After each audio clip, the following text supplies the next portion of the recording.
Bueno, voy a ir arrancando, chicas, con la lectura de hoy, en Escrito con la sangre de mi corazón, capítulo 66, Pinturas de guerra.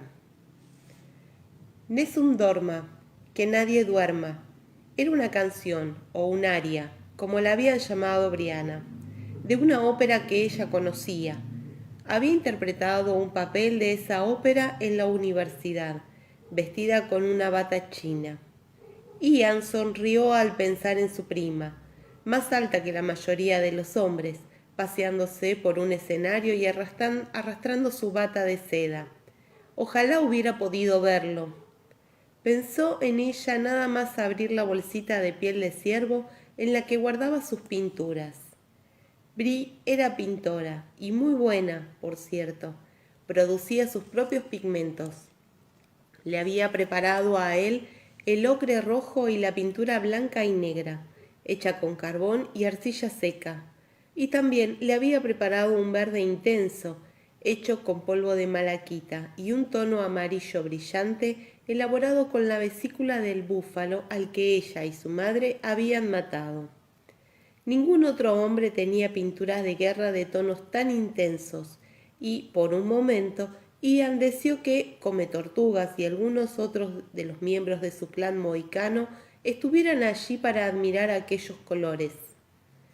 El ruido del lejano campamento era como el canto de las cigarras en los árboles próximos a un río. Un zumbido tan alto que al principio impedía pensar, pero que desaparecía en cuanto uno se acostumbraba. Que nadie duerma. Las mujeres y los niños tal vez estuvieran durmiendo, pero no las prostitutas. Esa noche no. Notó una punzada al pensarlo, pero apartó aquella idea de su mente. Luego pensó en Rachel y también apartó su imagen, aunque a regañadientes. Abrió la cajita de corteza de sauce en que guardaba el cebo de ciervo y se untó con él la cara, el pecho y los hombros, muy despacio, concentrado.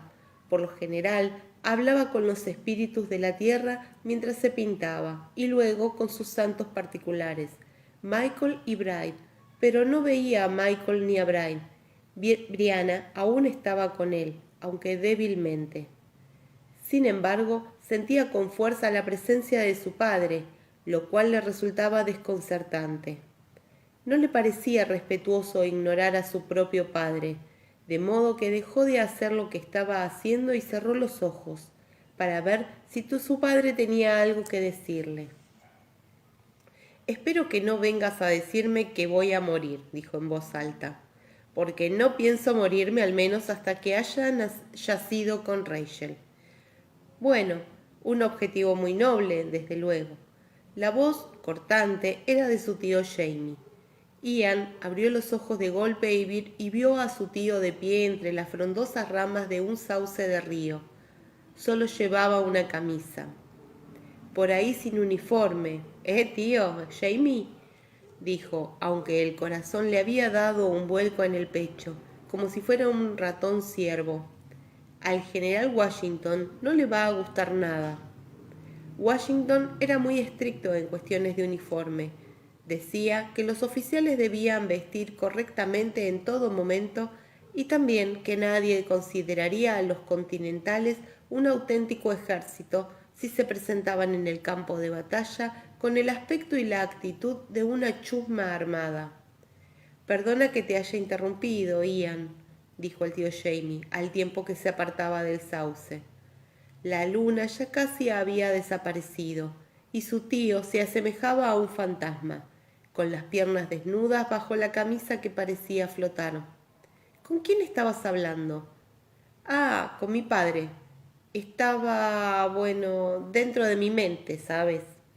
Quiero decir que pienso a menudo en él, pero no siento tan a menudo su presencia. Así que me preguntaba si había venido para decirme que hoy voy a morir. Jamie asintió. La idea no parecía inquietarle mucho. Lo dudo, dijo al fin. Te estás poniendo las pinturas de guerra, ¿eh? Bueno, que te estás preparando, quiero decir. Sí, eso iba a hacer. ¿Quieres un poco? Lo había dicho medio en broma y así lo había interpretado Jamie.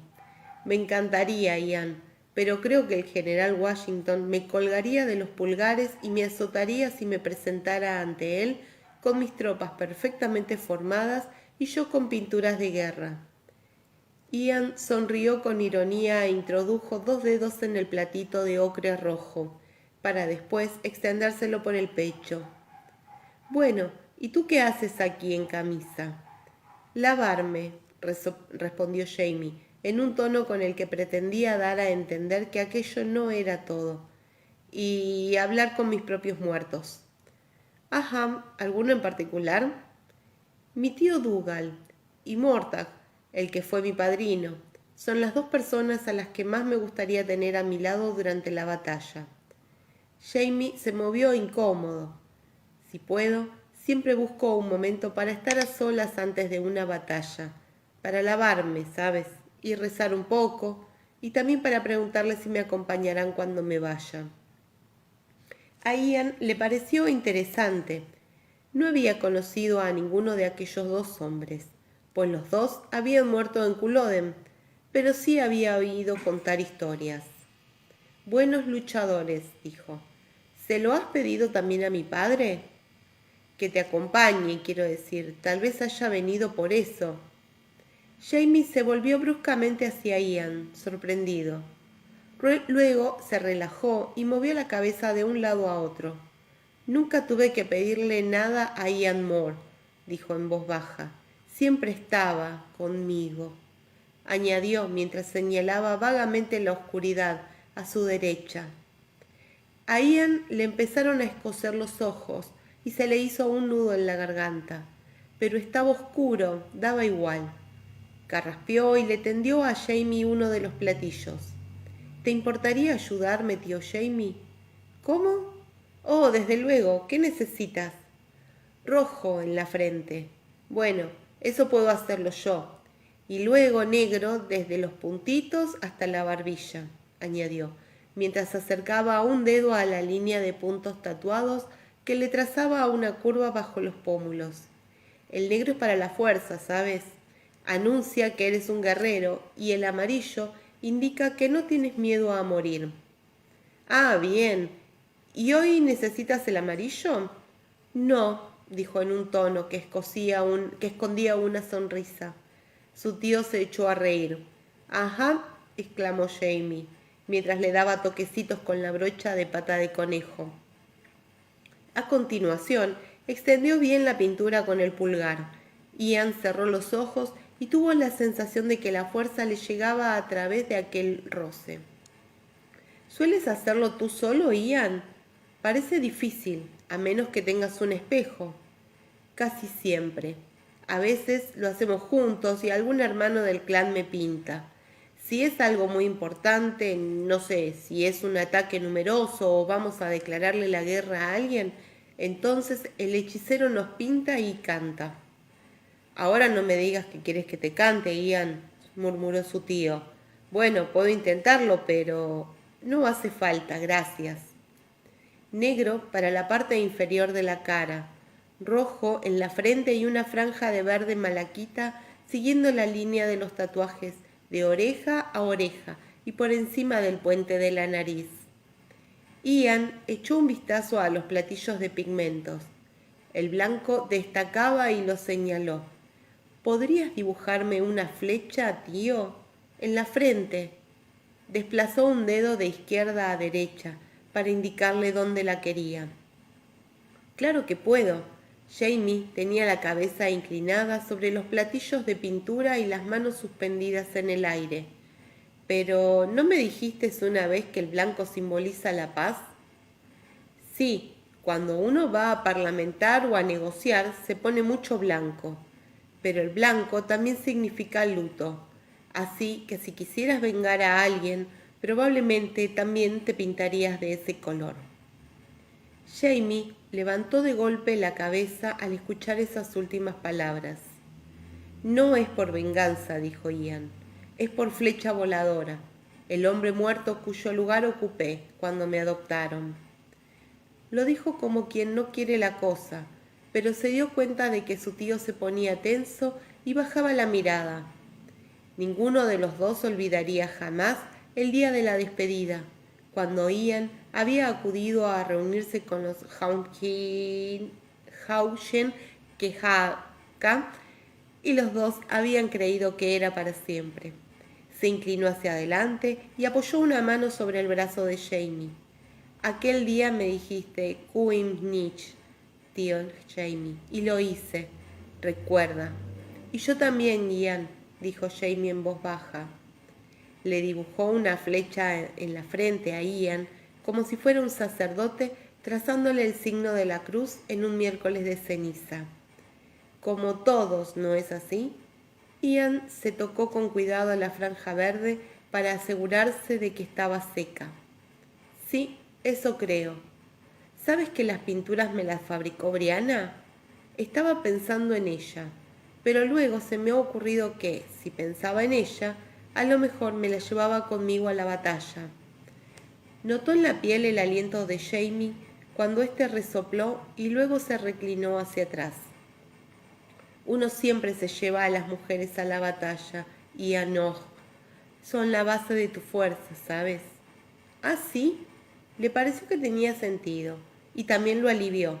Aún así, se me ha ocurrido que a lo mejor no es muy correcto pensar en Rachel en un sitio así, porque es cuáquera y eso. Jamie hundió el dedo corazón en el cebo de ciervo, luego en el polvo de arcilla y por último dibujó una gran B que parecía volar cerca de la cresta del hombro derecho de Ian. A pesar de la oscuridad, la marca centelleaba. Paloma blanca, asintió. Parecía complacido. Ahí tienes a tu Rachel. Se limpió los dedos en una piedra para luego erguirse y estirar el cuerpo.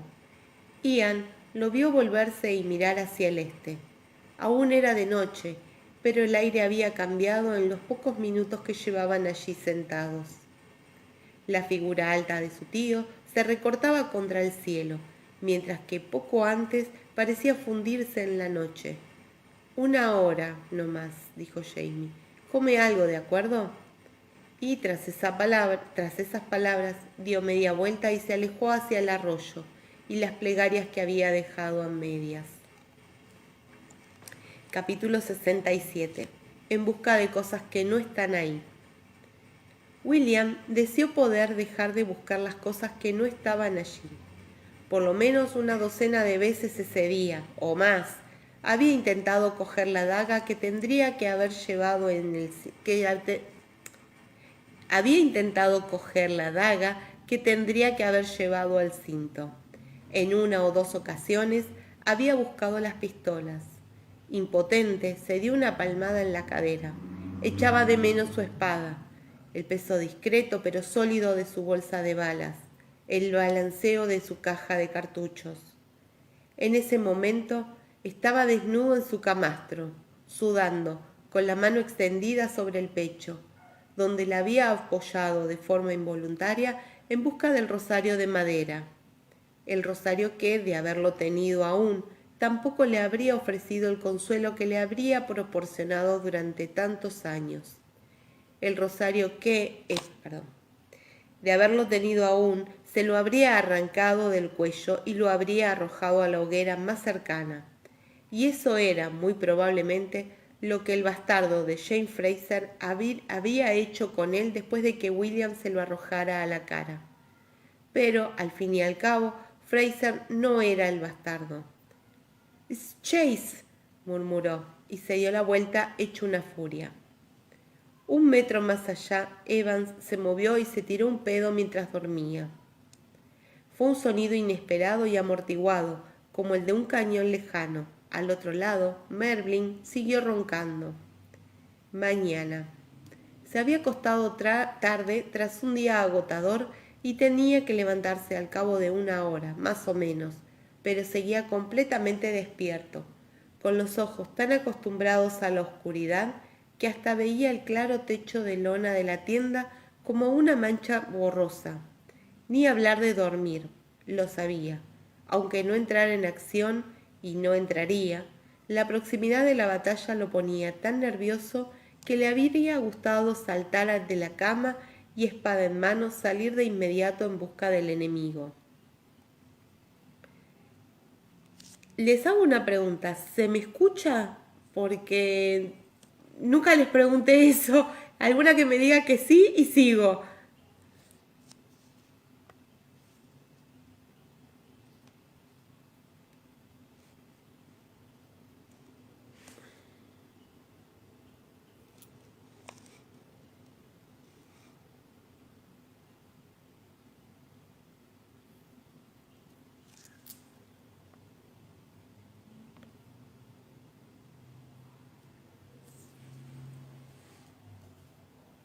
¿Alguna de las chicas que me tilde si se escucha, si se ve bien?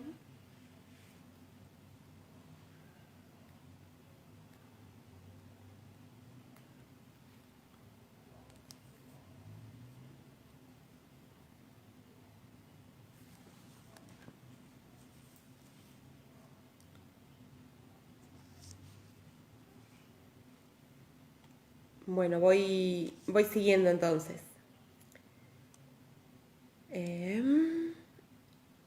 Aunque entrara en acción y no entraría, la proximidad de la batalla lo ponía tan nervioso que le habría gustado saltar de la cama y, espada en mano, salir de inmediato en busca del enemigo.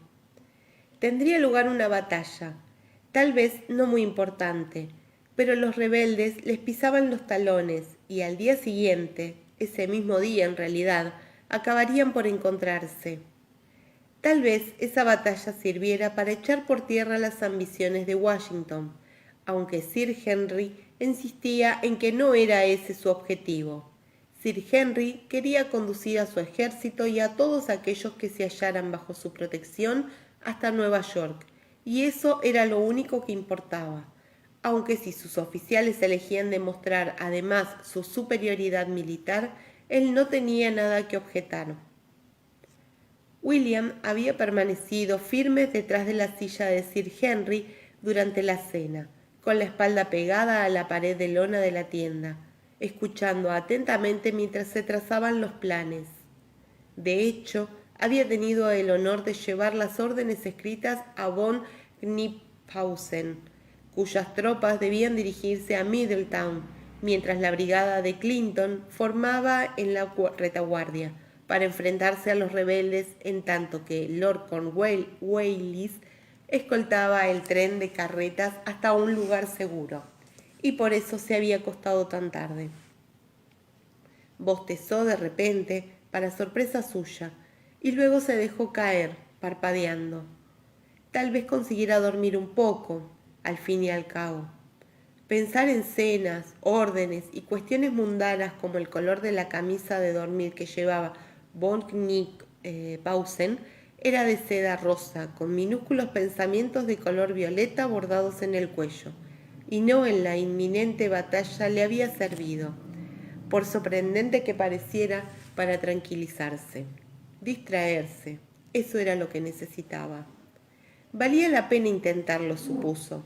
Se acurrucó en la postura más cómoda que encontró y cerró los ojos y empezó a extraer mentalmente la raíz cuadrada de números mayores de 100. Había llegado a la raíz cuadrada de 117 y ya estaba medio atontado, tratando de calcular el producto de 12 por 6, cuando notó un repentino soplo de aire en la piel húmeda. Suspiró y abrió los ojos, pensando que Mervyn se había levantado para ir a mear. Pero no era Mervyn. Junto a la puerta de lona de la tienda vio una figura oscura. La puerta no estaba cerrada y la figura resultaba perfectamente visible, recortada contra el débil resplandor de las hogueras casi apagadas. Una chica. Se sentó de golpe y buscó a tientas la camisa que había arrojado a los pies del camastro. ¿Qué demonios haces aquí?, susurró, lo más bajo que pudo. Ella vacilaba junto a la puerta, no muy segura, pero al oír la voz se fue directa hacia él, y antes de que William supiera de qué estaba ocurriendo, le puso las manos sobre los hombros y le acarició el rostro con el pelo. William levantó ambas manos, por reflejo, y se dio cuenta de que ella solo llevaba una combinación. Los pechos, cálidos y libres bajo la tela, le quedaron a unos pocos centímetros de la cara. La joven se echó hacia atrás y en el mismo movimiento se quitó la combinación por encima de la cabeza. Sacudió la melena y se sentó ahorcajada sobre él, aprisionándole el cuerpo con sus muslos turgentes y húmedos. «Apártate», le dijo. La cogió por ambos brazos y la empujó. Mervyn dejó de roncar. Se oyó un susurro de sábanas procedente del camastro de Evans. William se puso en pie y cogió su camisa y la combinación de la joven. Luego, tras agarrarla a ella de un brazo, la obligó a salir de la tienda lo más sigilosamente que pudo. «¿Qué demonios crees que estás haciendo? Toma, ponte esto». Le arrojó la combinación sin demasiados miramientos y se apresuró a ponerse la camisa. Aún no los había visto a nadie, pero podía pasar en cualquier momento. La cabeza de la joven emergió del cuello de la combinación como si fuera una flor que se abre bajo la nieve, una flor bastante enfadada, por cierto. «Bueno, ¿y tú qué crees que estaba haciendo?», le dijo ella. Liberó el pelo que se le había quedado bajo la combinación y se lo sacudió por fuera. «Estaba intentando hacerte un favor». «¿Un qué?». «Mañana irás a luchar, ¿no?».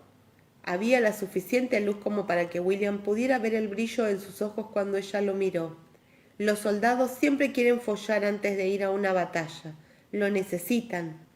William se restregó la cara con fuerza y notó en la palma el roce áspero del bigote incipiente. Luego respiró hondo. «Ya, sí, eres muy amable». De repente le entraron ganas de echarse a reír y también, muy de repente, de aprovechar aquel ofrecimiento, pero no tantas como para hacerlo con Mervyn a un lado y Evans al otro, quienes sin dudas conectarían las antenas. «Mañana no voy a luchar», declaró. La punzada de dolor que le provocó pronunciar esas palabras en voz alta lo sorprendió incluso a él. «Ah, ¿no? ¿Por qué?». Ella también parecía sorprendida y bastante defraudada. «Es una larga historia», dijo William, armándose de paciencia. «Y no es asunto tuyo. Escucha, te agradezco el detalle, pero ya te lo he dicho, no eres una ramera, al menos de momento. Y desde luego no eres mi ramera». A pesar de todo, la mente se le llenó de imágenes acerca de lo que habría ocurrido de haber asaltado ella su camastro y haberse hecho con él antes de que tuviera tiempo de despertarse del todo. Apartó a un lado esa idea, con decisión, y tras coger a la joven por los hombros, la obligó a dar media vuelta. «Ahora vuelve a tu propia cama», dijo. Sin embargo, no pudo evitar darle una palmadita en el precioso culito, a modo de despedida. Ella volvió la cabeza y por encima del hombro lo fulminó con la mirada. «Cobarde», le dijo, «el hombre que no folla, no lucha». «¿Qué?». Por un segundo le pareció imposible que ella hubiera dicho algo así, pero lo había dicho. «Ya me has oído. Buenas noches, cabrón». La alcanzó en 2 pasos, la cogió por un hombro y la obligó a volverse a mirarlo. «¿Y quién te ha enseñado eso? Si no te importa que te lo pregunte». «¿Tu querido amigo el capitán Harkness?».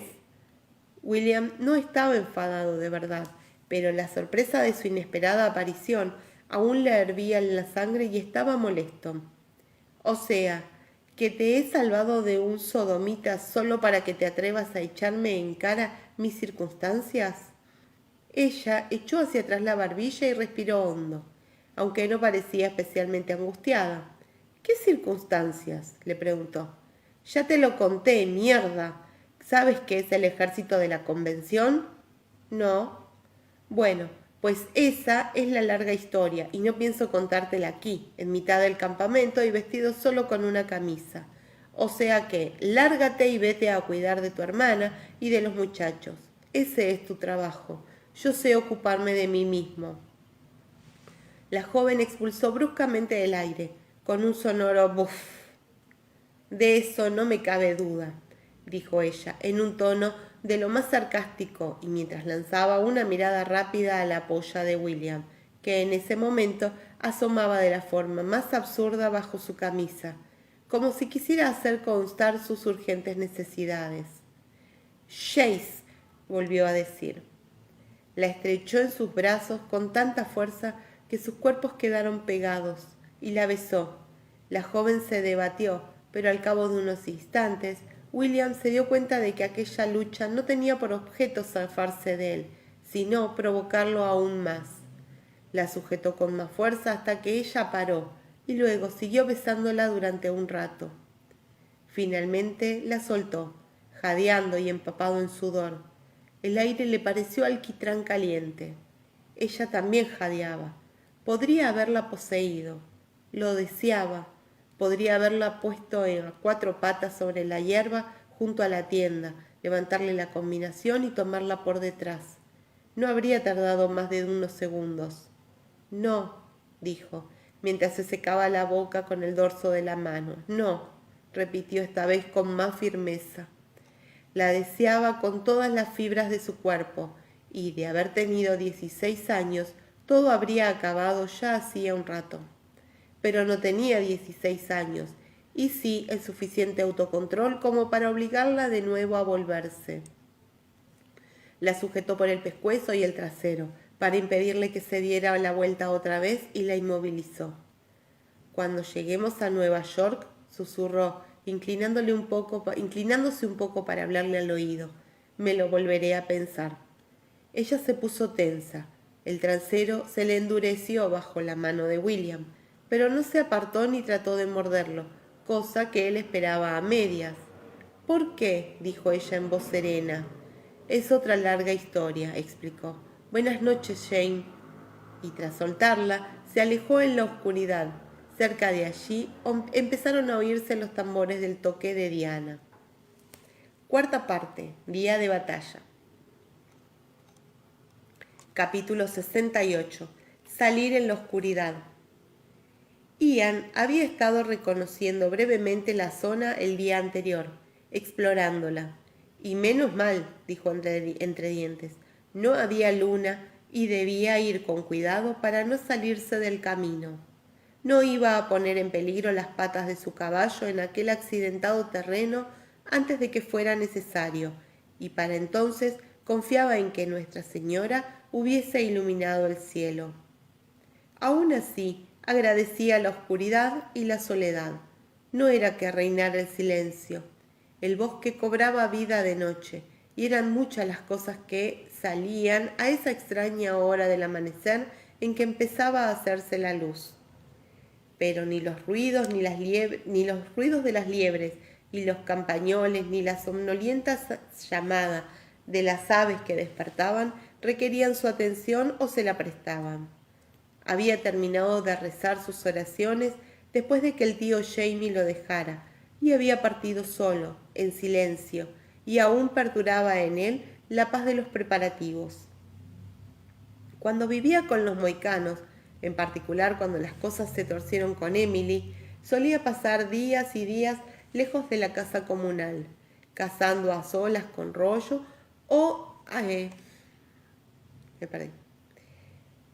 cazando a solas con Rollo hasta que los bosques le tranquilizaban el espíritu lo bastante para volver fortalecido. Bajó la vista por acto reflejo, pero había dejado a Rollo con Rachel. La herida que le habían infligido en la mortífera trampa era limpia, y su tía Claire le había puesto algo que había sido de ayuda. Aún así, él no habría permitido que Rollo lo acompañase a una batalla como la que prometía librarse, aunque hubiese estado bien y fuese más joven de lo que era. No cabía la menor duda de que la batalla se libraría. Lo barruntaba. Su cuerpo se crecía ante la inminente lucha. Él notaba el cosquilleo, pero por ese motivo valoraba tanto más esa momentánea calma. «Ten por seguro que no durará mucho», le dijo en voz baja al caballo, que no le hizo el menor caso. Se tocó la paloma blanca que llevaba pintada en el hombro y siguió adelante, todavía en silencio, pero no solo. Los hombres habían pasado la noche entera velando las armas, por órdenes de Sir Henry, y aunque ello no quería decir que se tumbaran encima de un mosquete y una bolsa de balas, había algo en el hecho de dormir con un arma pegada al cuerpo que lo mantendría a uno alerta, listo para estar despabilado de golpe y porrazo. William no tenía arma alguna sobre la que descansar, y no le había hecho falta espabilarse, ya que no había dormido. Sin embargo, no por eso estaba menos alerta. No tomaría parte en la contienda, cosa que lamentaba profundamente, pero por Dios que estaría allí. En el campamento reinaba el bullicio, los tambores recorriendo los pasillos de tiendas de campaña, llamando a los soldados, y en el aire flotaba un olor a pan reciente, cerdo y puré de guisantes caliente. Todavía no había ningún indicio visible del alba, pero sentía que el sol estaba allí, justo por debajo del horizonte, saliendo con la lenta inevitabilidad de su dominio diario. La idea le recordó vívidamente a la ballena que había visto en el viaje a América, una sombra oscura bajo el costado del barco, que se podía tomar con facilidad por la luz cambiante en las olas, y después, poco a poco, el bulto cada vez mayor, la certidumbre y el gran milagro de ver de que ascendía tan cerca, tan inmensa, y de pronto estaba ahí. Se afianzó las jarreteras y las apretó bien antes de abrocharse las hebillas del calzón y ponerse las botas de caña alta. Al menos había recuperado la gola, que confería un toque de solemnidad a la prosaica tarea de vestirse. La gola, como era natural, le recordó a Jane. ¿Podría lucirla alguna vez sin pensar en la condenada muchacha y a sucesos recientes?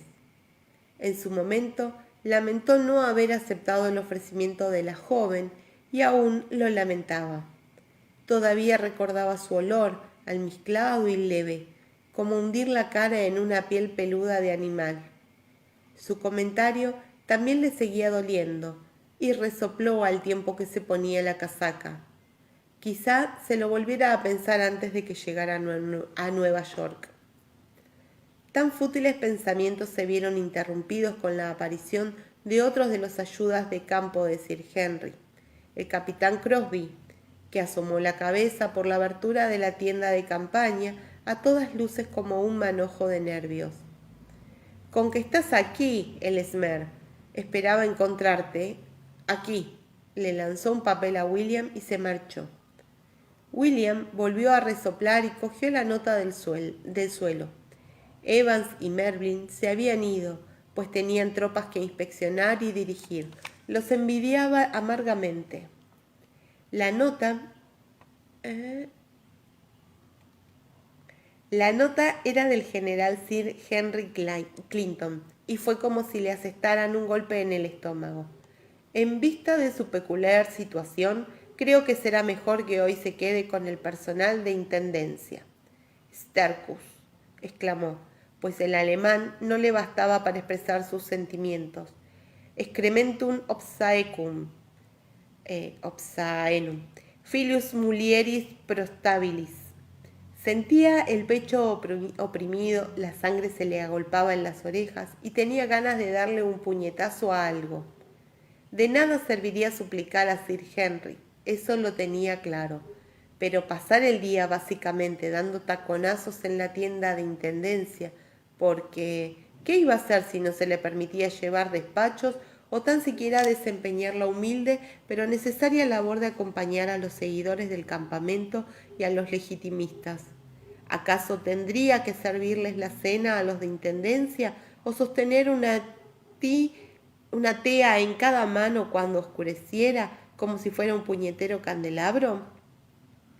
Estaba a punto de hacer una bola con el papel cuando asomó otra cabeza inoportuna, seguido de un cuerpo elegante, el capitán André, vestido para la batalla, portando la espada al costado y pistolas en el cinto. William lo miró con antipatía, aunque a decir verdad era un tipo afable. «¿Con que está usted aquí, Ellesmere?», comentó Andrés satisfecho. Confiaba en que no se hubiera ido aún. Necesito que lleve un despacho de prisa. Al coronel Tarleton con la Legión Británica, el nuevo regimiento, los de verde. ¿Los conoce? Lo conozco, sí. Andrés sonrió y le dio un apretón en el hombro.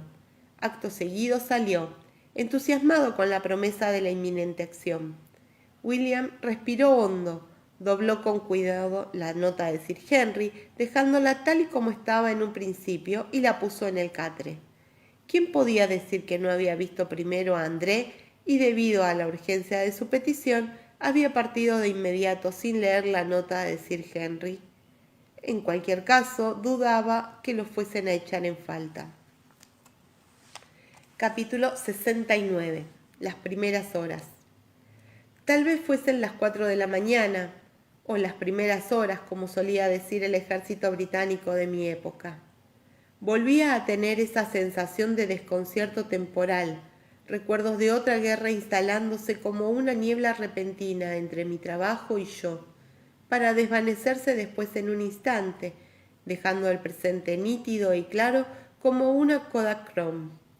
El ejército se estaba moviendo. A Jamie no lo cubría la niebla, era alto y fornido, su silueta claramente visible contra los jirones de la noche. Yo estaba despierta y alerta, vestida y lista, pero el frío del sueño me seguía atenazando, haciendo que notara los dedos torpes. Sentía su calor y me acerqué a él, como me acercaría a un fuego de campamento. Llevaba de las riendas a Clarence, que desprendía más calor incluso, aunque iba mucho menos alerta, con las orejas gachas en señal de enojo y modorra. «Quédate con Clarence», me dijo Jamie, al tiempo que me daba las riendas de la mula, «y con esto para asegurarte de que no te lo quite nadie si llegaras a vértela sola». Esto eran un par de pistolas grandes y pesadas, enfundadas y suspendidas de un grueso cinto de cuero, del que además pendían una bolsa con balas y un cuerno con pólvora. «Gracias», repuse, tragando saliva mientras enrollaba las riendas en un arbolito para ponerme el cinto. Las pistolas pesaban mucho, pero no iba a negar que sentir su peso en las caderas también resultaba de lo más reconfortante. «Muy bien», añadí, mirando hacia la tienda donde estaba John. «¿Qué hay de...?» «Ya me he ocupado de eso», me interrumpió. «Coge el resto de tus cosas a cenar. Solo tengo un cuarto de hora, a lo sumo, y te quiero conmigo cuando nos marchemos». Lo vi alejarse hacia el tumulto alto y resuelto, y me pregunté, como tantas otras veces antes, ¿será hoy? ¿Será esto lo último que recuerde de él? Me quedé muy quieta, mirando sin pestañear. La primera vez que lo perdí, antes de Culloden, lo recordé todo, cada instante de la última noche que pasamos juntos. A lo largo de los años me irían asaltando pequeños detalles, el sabor a sal de su sien y la curvatura de su cráneo, cuando sostuve su cabeza entre mis manos, el vello de la nuca, abundante y mojado en mis dedos, el súbito, mágico fluir de su sangre al alba cuando le hice un corte en la mano y lo marqué para siempre como mío. Esas cosas lo habían mantenido a mi lado. Y cuando lo perdí esta vez, en el mar, recordaba la sensación de tenerlo a mi lado, caliente y sólido en mi cama, y el ritmo de su respiración, la luz de la luna iluminándole los huesos del rostro y el rubor de su piel cuando salía el sol. Lo oía respirar mientras estaba tumbada sola en mi habitación en Chestnut Street, lenta, acompasadamente, sin detenerse jamás, aunque sabía que se había detenido. El sonido me confortaba. Después me volvía loca al ser consciente de la pérdida, de manera que me tapaba la cabeza con la almohada en un intento vano de no escucharlo, solo para reaparecer en la oscuridad de la habitación, cargada debido al humo de la leña y la cera de la vela y la luz extinguida, y sentir el consuelo de volver a oírlo una vez más. Si esta vez... Pero Jamie se dio la vuelta, bastante de sopetón, como si lo hubiera llamado. Vino deprisa conmigo, Me cogió por los brazos y dijo con una voz grave, fuerte, «Tampoco será hoy». Luego me abrazó y, estrechándome hasta hacerme poner de puntillas, me dio un beso intenso, tierno. Oí que algunos de los hombres de alrededor nos vitoreaban brevemente, pero no importaba. Si ese era el día, lo recordaría. Jamie se dirigió hacia sus hombres que aguardaban relajadamente junto al río. El vaho del agua y la bruma que ascendía de ella lo reconfortaron. Lo mantuvieron envuelto un poco más en la paz de la noche y la fuerte sensación de tener a los suyos allí, al lado.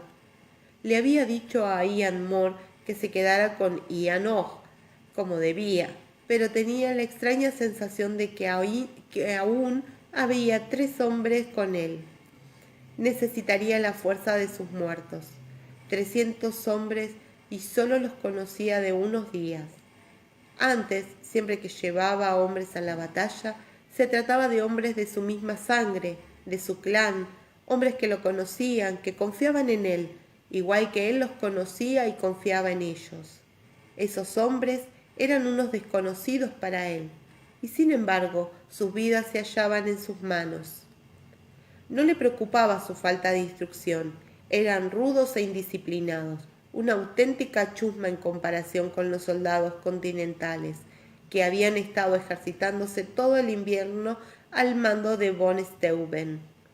Pensar en el menudo prusiano con forma de barrilete lo hizo sonreír. Pero sus hombres siempre habían sido así, agricultores y cazadores, apartados de sus ocupaciones cotidianas, armados con guadañas y azadas, tanto como con mosquetes o espadas. Lucharían como demonios por él, con él, si confiaban en él.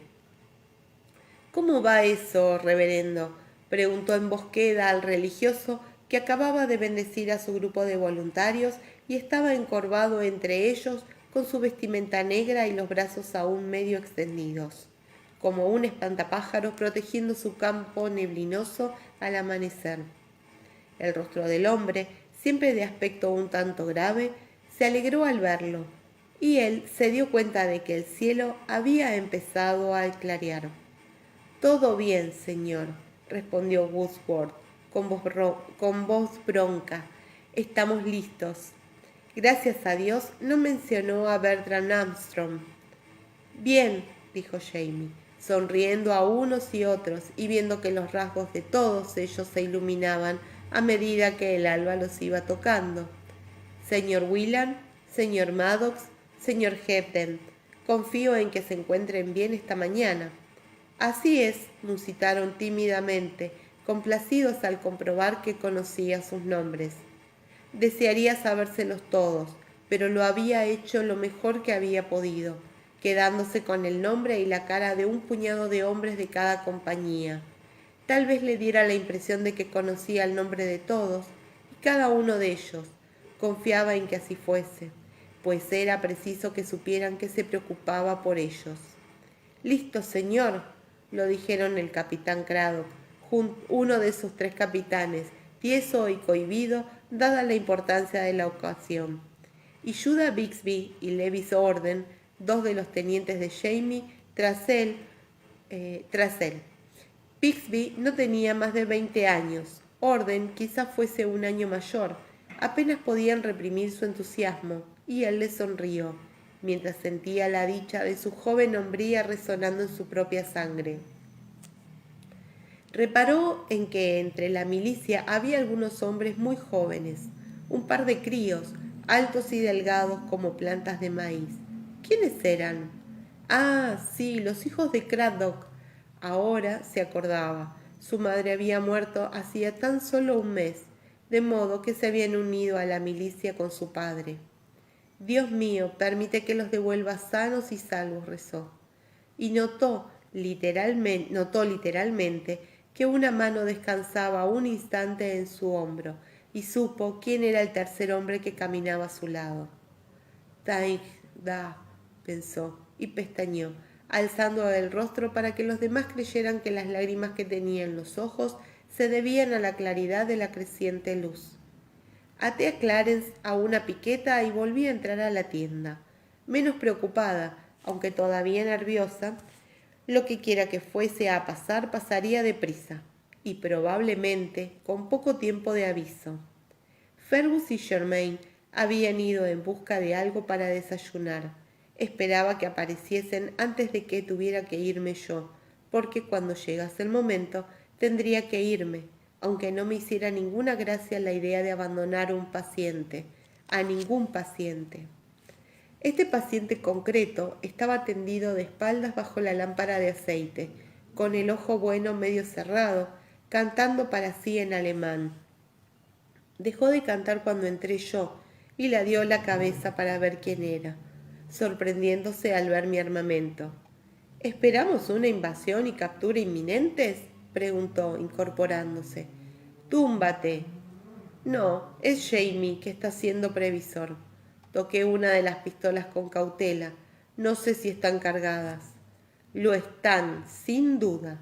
Si algo es ese hombre, es concienzudo. Apoyó la cabeza con un leve gemido. ¿Crees que lo conoces muy bien, no?, inquirí, con una crispación que me sorprendió bastante. Así es, sí, repuso con prontitud. Sonrió un tanto al ver mi expresión. Ni con mucho tan bien como tú en algunos aspectos, estoy seguro, pero quizás mejor en otros. Los dos somos soldados, señaló con la cabeza el estruendo que se oía afuera.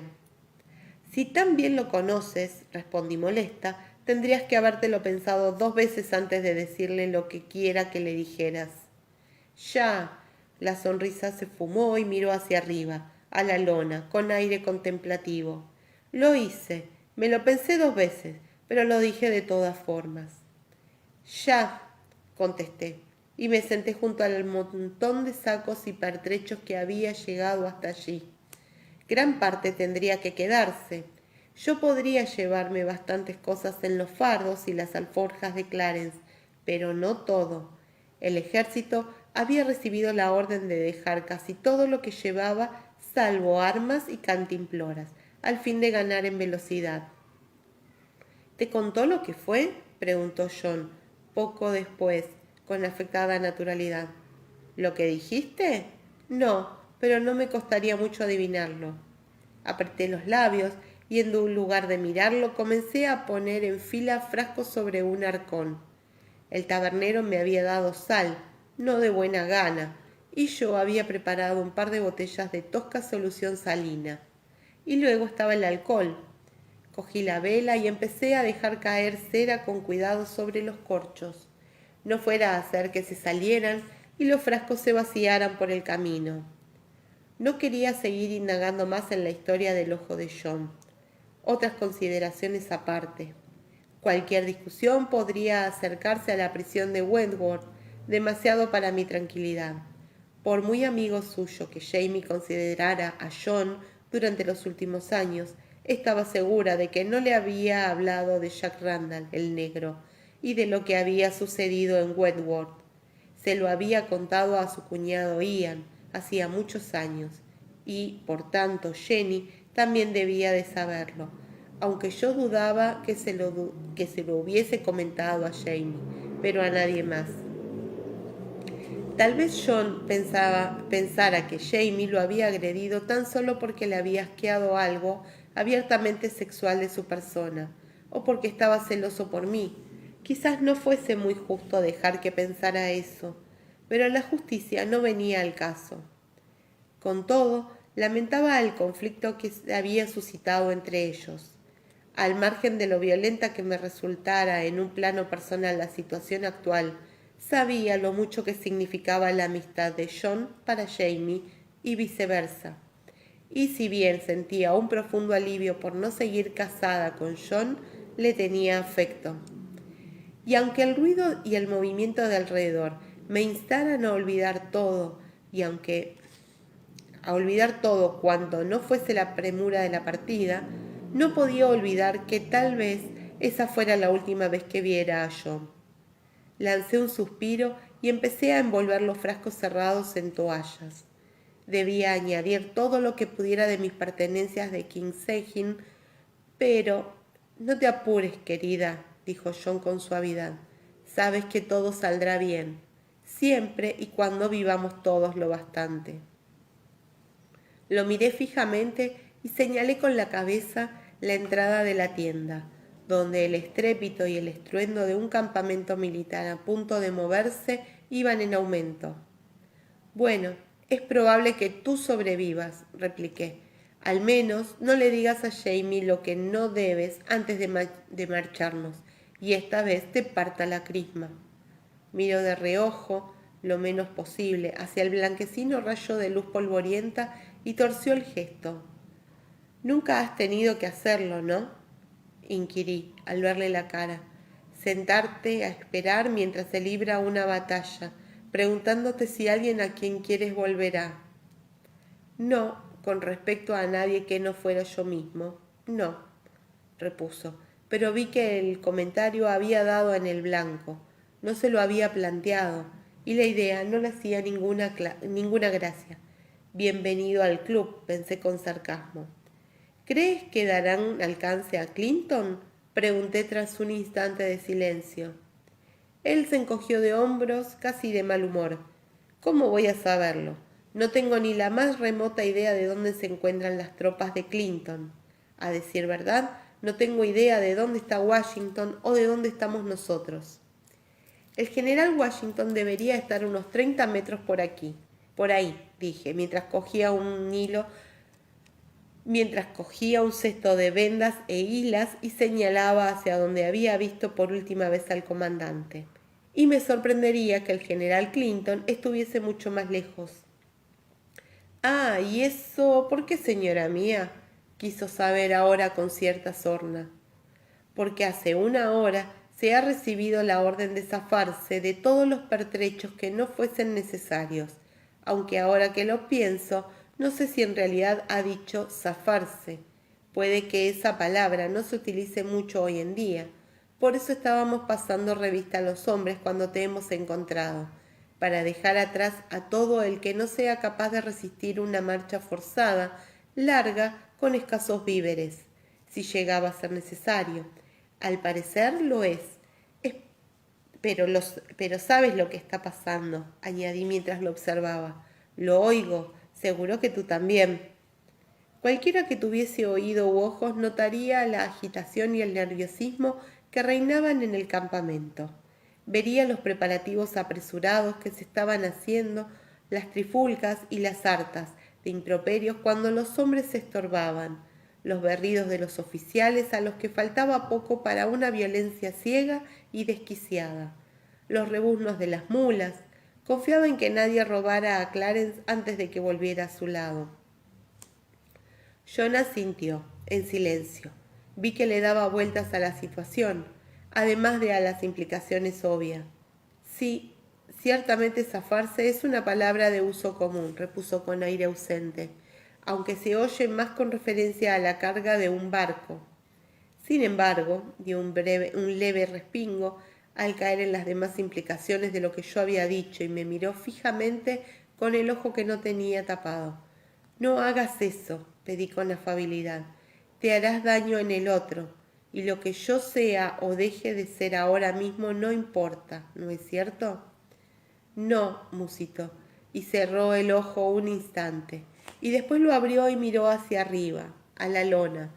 Amanecía.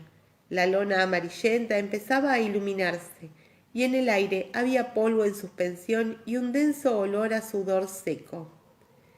Sé muy poco que pueda ser de interés al general Washington, observó, y me sorprendería que no conociera ya ese poco. No estoy en activo, o bueno, no lo estaba, hasta que mi puñetero hermano decidió reincorporarme a las listas de su puñetero regimiento. ¿Sabes que por su culpa casi me ahorcan? No, pero desde luego suena muy propio de él, repliqué, riendo a pesar de mi inquietud. ¿Qué sabes? Dios santos, ¿conoces a Hal? Se incorporó y se apoyó en un codo mientras me miraba sorprendido. Lo conozco, aseguré. Túmbate y te lo cuento. Ninguno de los dos iba a ir a ninguna parte dentro de los próximos minutos, al menos, de manera que le conté la historia entera de mis aventuras con Hal en Filadelfia, mientras enrollaba vendas, ordenaba mi maletín de médico y sacaba lo que parecía más importante de las cosas que había traído. En caso de emergencia, tal vez me hubiese reducido, en caso de emergencia, tal vez me viese reducida a lo que pudiera llevar a la espalda a toda velocidad. E hice un pequeño macuto teniendo en cuenta esa precaución, al tiempo que entretenía a John con lo que pensaba de su hermano. ¡Santo cielo! Si cree que hay algo que pueda hacer para impedir que Dorotea se case con el doctor Hunter, creo que daría un buen dinero por oír la conversación cuando se reúna con Denzel, observó. ¿Por quién apostarías tú? Siempre y cuando a Hal no lo respalde un regimiento que haga imponer sus opiniones. Probablemente ya se haya reunido con él. En cuanto a esa apuesta, Denzel, 3-2, contesté, tras pensarlo un momento. De su parte tiene no solo a Dios, sino al amor y a Dorotea. Y creo de corazón que eso pesará más incluso que esa convicción autocrática de Hal. Yo lo llamaría vileza pura y dura. Claro que yo soy su hermano, me puedo permitir ciertas libertades. El sonido de unas voces en francés anunció la llegada de Fergus y de Germain. Me levanté de súbito. Puede que no, empecé, pero él alzó una mano para detenerme. En ese caso, adiós, querida mía, dijo en voz baja, y buena suerte. Acá termina el capítulo 69. Mañana nos espera otra linda lectura, así que con otra de las chicas. Espero que les haya gustado, que se haya escuchado bien, que no se haya cortado mi internet. No estoy cerquita de casa, así que esperaba que se pueda ver y escuchar bien. Así que bueno, les mando un beso grande a todas. Gracias Blanca por incluirme siempre en las lecturas. Es un placer. Así que les mando un beso enorme a todas. Que tengan muy lindo fin de semana y una hermosa semana nueva que comience. Chau, chau, chicas.